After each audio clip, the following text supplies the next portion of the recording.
চৈত্র মাসের শেষ রাত, গ্রামের ছোট বাজার ডাকিয়াপাড়া বান্দরকাটা এখন তার নিজস্ব শান্ত রূপে সেজেছে। দিনের কোলাহল শেষে রাত তার নিজস্ব রঙে সেজেছে। টিনের ছাউনি দেওয়া দোকানগুলোতে ঝলমলে লাল, নীল আর সবুজ পরীর আলো জ্বলছে। এই আলোয় বাজারের রাতের রূপটাই যেন আলাদা। ভিডিওর সামনে একটা ছোট হোটেলের চিত্র। কাচের বাক্সে গরম খাবারের ভাপ, মৃদু আলোয় ধোঁয়া উঠছে। কয়েকজন লোক দাঁড়িয়ে আছে, কেউ কেউ আয়েশ করে চা খাচ্ছে। পাশেই কাঠের গুঁড়ি স্তূপ করা, আর সেখানেই জীবনের এক নীরব সাক্ষী হয়ে স্থির দাঁড়িয়ে আছে একটি দেশি কুকুর। এই লোকাল আড্ডাগুলোই গ্রামের প্রাণ। পুরনো সাইকেল আর বাইকগুলো সারাদিনের ক্লান্তি শেষে দোকানের সামনে জিরোচ্ছে। খানিকটা ঘুরে দাঁড়ালেই চোখে পড়ে মনোহারি দোকান। ভেতরে রঙিন খেলনা, চিপস আর নিত্য প্রয়োজনীয় জিনিসের ভিড়।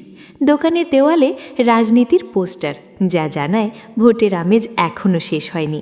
রাস্তার অন্য প্রান্তে রঙিন কাপড়ের ছাউনি আর উজ্জ্বল নীল আলোয় তৈরি তোরণটা বলে দেয় কাছেই কোনো উৎসবের আমেজ লেগেছে। গ্রামের মানুষজন ধীর পায়ে হেঁটে যাচ্ছে, কেউ ফিরছে কাজ শেষে, কেউ এসেছে রাতের আড্ডায়। দোকানের ভেতরে কাঠের বেঞ্চে বসে থাকা মানুষগুলো, তাদের গল্প, তাদের হাসি, এই সব মিলিয়েই বান্দরকাটার রাত। এই রাত শুধু সময় কাটানো নয়, বরং সারাদিনের কাজের পর একটু নিঃশ্বাস নেওয়ার, একটু আলাপচারিতার জায়গা।